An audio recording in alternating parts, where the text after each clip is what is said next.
I decided on this topic very last minute. I was not sure what should I cover on today. And it was only an hour ago. And I said, yes, I will talk about wisdom. Because I've been seeing so much that has been, that word being toyed with. And sometimes, many times in the right way, of course, but a few times in the wrong way. It's used so loosely. And what gives me authority to speak about it? Because of one thing is that what I've gone through in my life has put me in a position that I had to develop wisdom.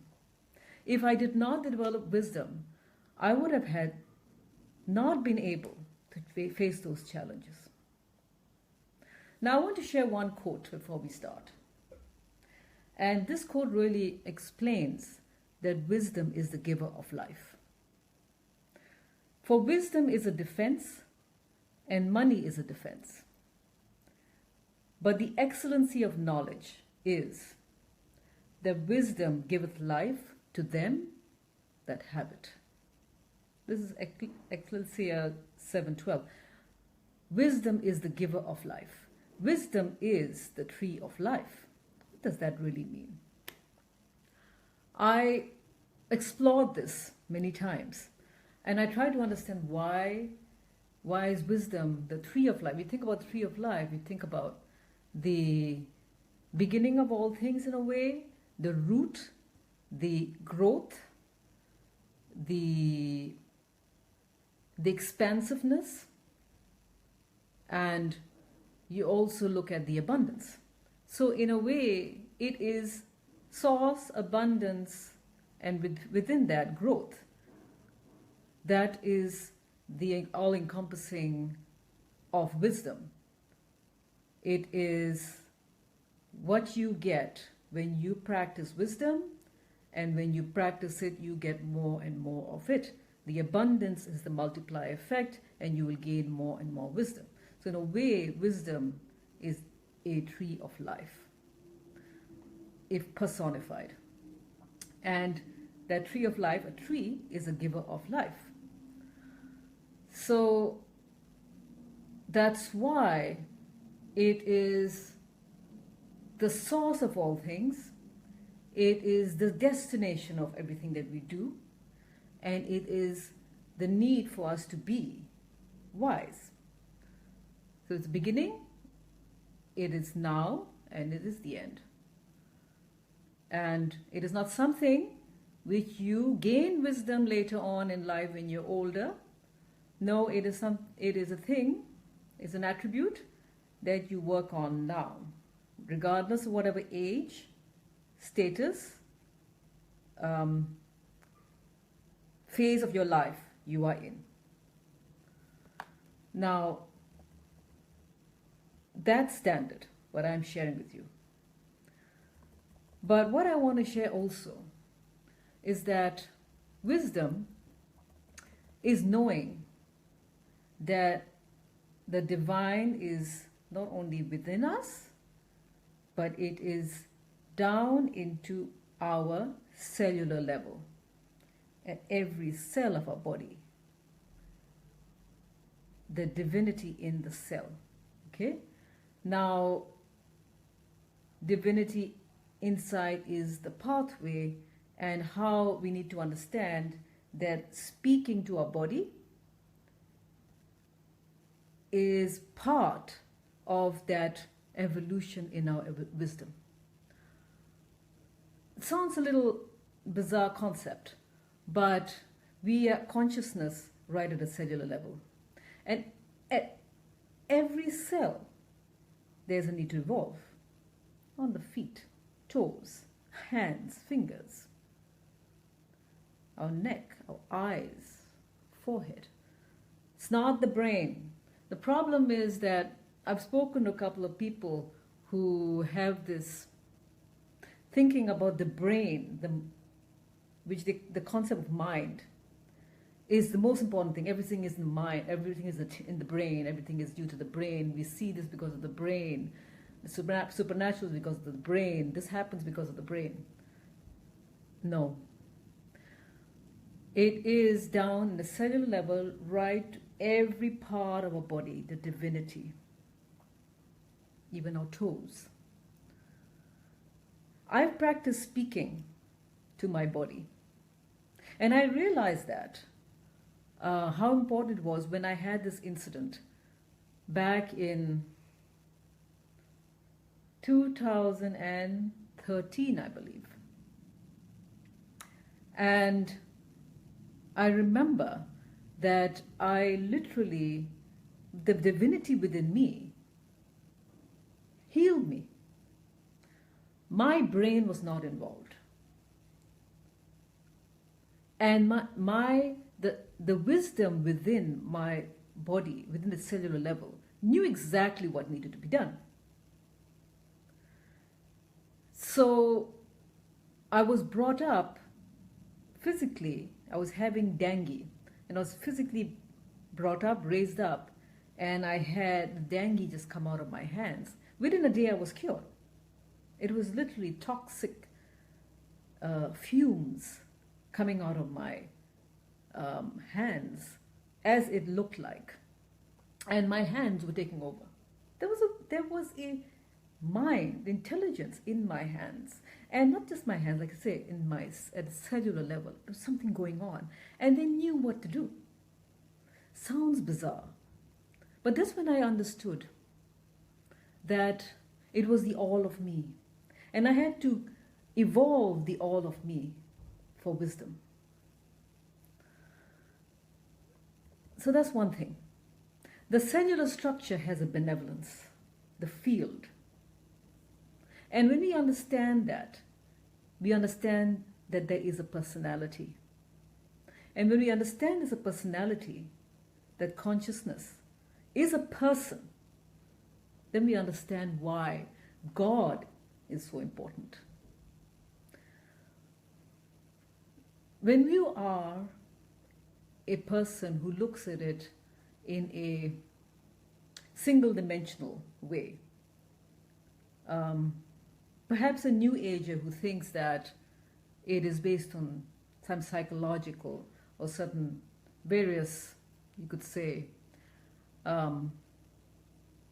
planetary probably, or environmental, or, other factors, maybe numerology or something like that,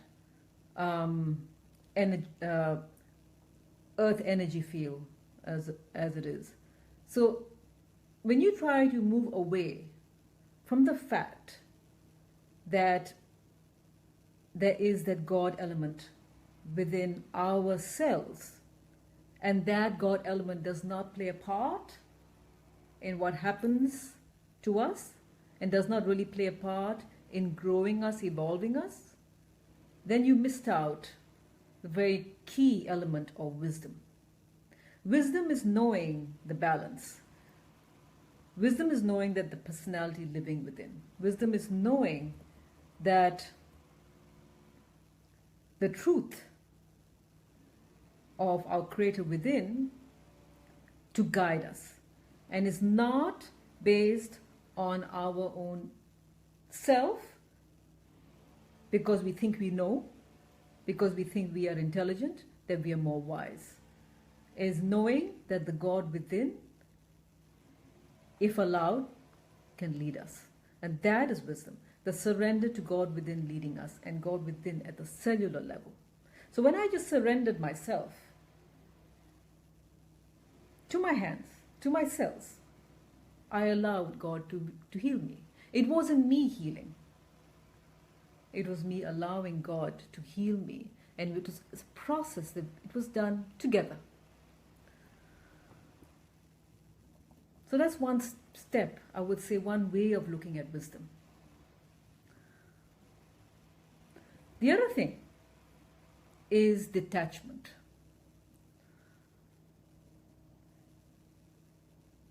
In Buddhism, we talk about detachment. Now, what kind of detachment? Leaving your family and following your path and forgetting everything is not exactly kind of detachment I'm talking about. You can do that if you feel that's the best thing, but it's selfishness. When I say detachment, I mean the right kind. I mean detachment from blame, detachment from unforgiveness, detachment from materialism, and detachment from the outcome of what happens to us. Personally, I've lost a lot in my life, a lot. And I had to detach myself from the outcome. I had to detach myself from the external influences, external responses, so that my internal influences could override the external. So that kind of right kind of detachment. Because as long as you allow the external influences to impact you, you will never ever allow that power within to overwhelm, override what is outside and what is in your world, and reflect that in your world. As soon as I've shifted away from anxiety, which was plaguing my life, and I went into the state of acceptance, and not just knowing, but acceptance and peace with the situation, peace with the outcome, removing anxiety and allowing the within to reflect out so that it doesn't become plagued in some way, contaminated by all that anxiety.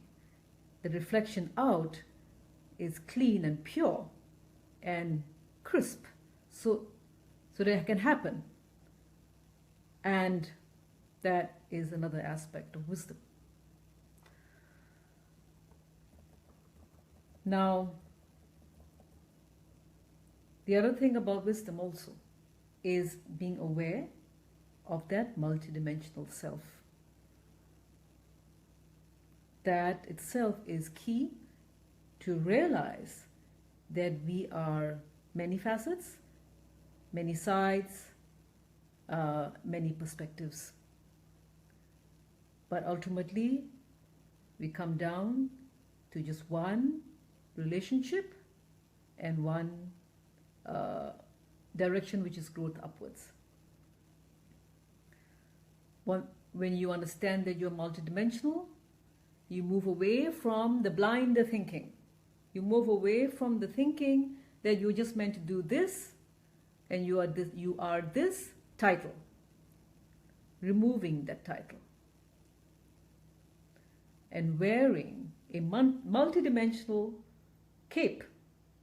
When I think about that, I think about Joseph, a Technicolor raincoat. Yeah, in a way, it's multidimensional, multicolored. And we are like a prism releasing out different colors for different situations. And that's really how we can expand. So being aware of the multidimensional self is an aspect of wisdom. It's just awareness of that. Another thing is understanding divine love. Not just romantic love, and one step beyond unconditional love. Unconditional love is loving despite others hurting you, loving despite the unforgiveness from others, and loving with full forgiveness on your part. And knowing that your love within you, the light within you, will always, if allowed to shine brightly, can cover them all. And that divine love is love which we get from God. And if we can practice it on ourselves, that self-love which is divine, we create an entanglement within ourselves at the cellular level.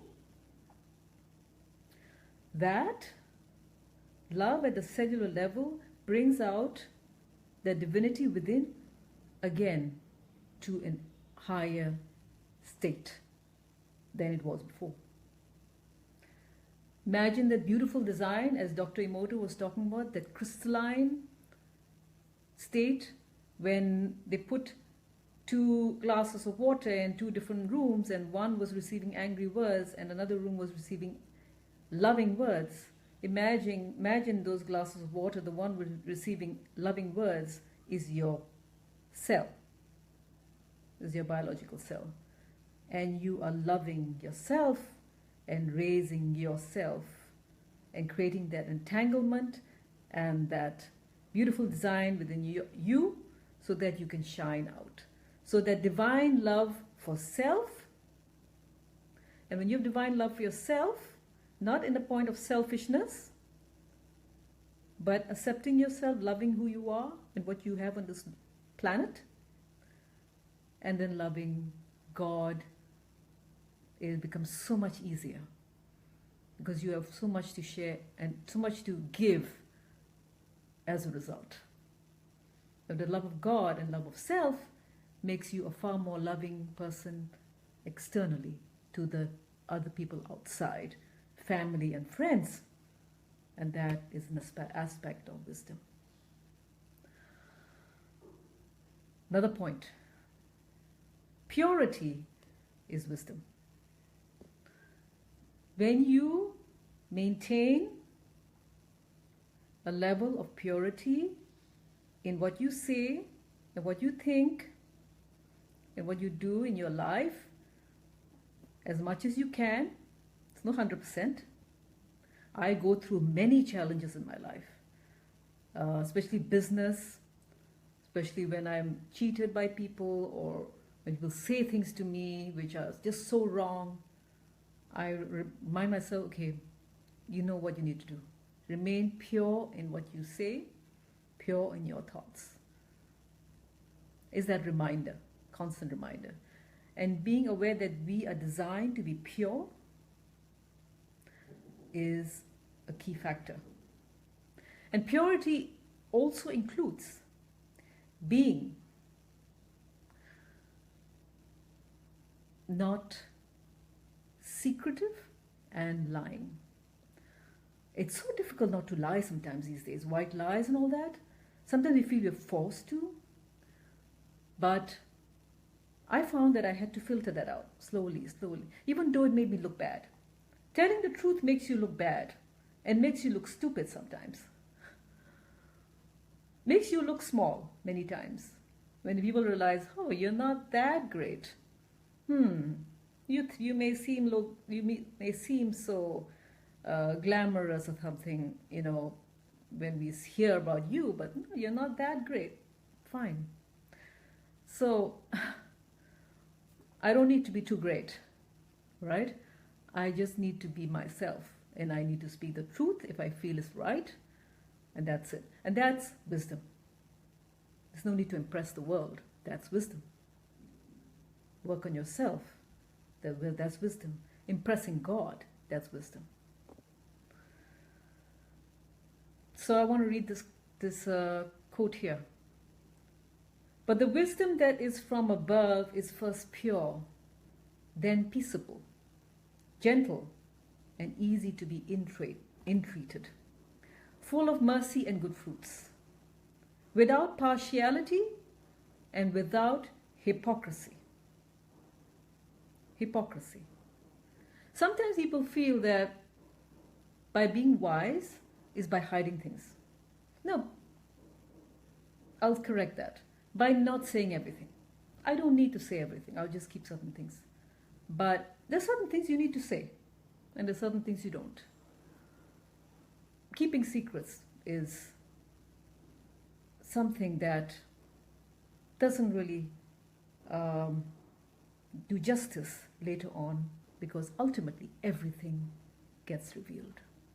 The global mind, the transparency, even in the spirit and even in the world, is reflecting out that ultimately information is going to come out. And wisdom is knowing that nothing can truly be hidden. It will eventually come out. So I did speak a couple of things, but ultimately I would say that there is so much out there about people, the New Agers, the spiritualists, who feel that, oh, wisdom is about meditating and I want to be detached and love all. It's great. But how much can you love all? Respect all. But when you love, you can only love one spouse. You can't love multiple spouses. You love one spouse. You love one mother, you love one father. You love, maybe you have 3 children, you love your children. You can't love all children. So it's wisdom is knowing that you can't love all, but you can respect all. And you love the ones who are with you, who you love God, you love the God within, you love family. There's some level of exclusivity to allow for the entanglement to go up to another level. It's like a monogamous relationship. A polygamous relationship doesn't really take anywhere. The monogamity is the one thing that raises up to divine love. How can you have divine love for everything? Can't. Or everyone. You can't. And wisdom is knowing that. Okay? So wisdom is knowing that. And wisdom is also having a fine balance. Being a spiritual person who meditates and loves oneself and has the monogamous relationship with God and with the people on earth. And at the same time, understanding that we are on earth to do certain things, to do certain practical things.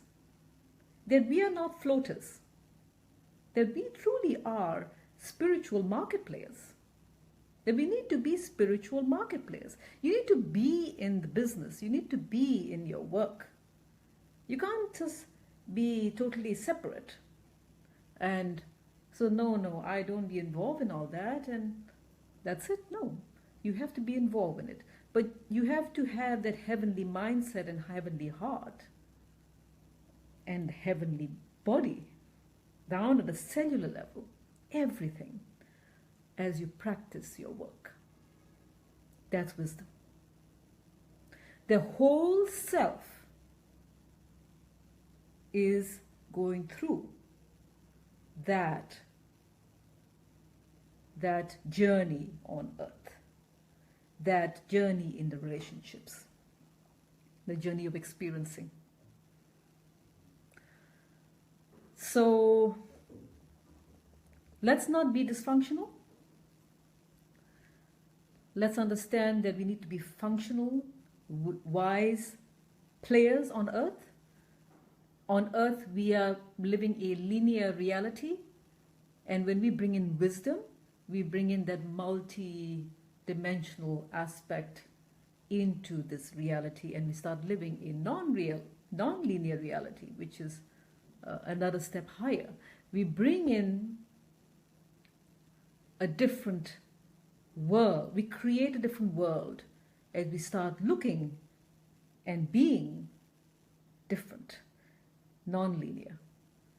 And wisdom is part of it. I wake up in the morning and I speak to my body and I say, I love you. And I also say when I pray, I say, I love you, Holy Spirit, because I know the Spirit within. I love you, Father, my Heavenly Father. And then I love my Father on earth. I love my mother on earth. And I work on the divine love within, and so that I can be a loving, shining being for others, even if they have hurt me, done things to me which don't deserve forgiveness, but no, everything deserves forgiveness. I thank you very much. This is Tahira. My website is tahiraamirkhan.com and my YouTube channel, Tahira Amir Khan. Thank you very much.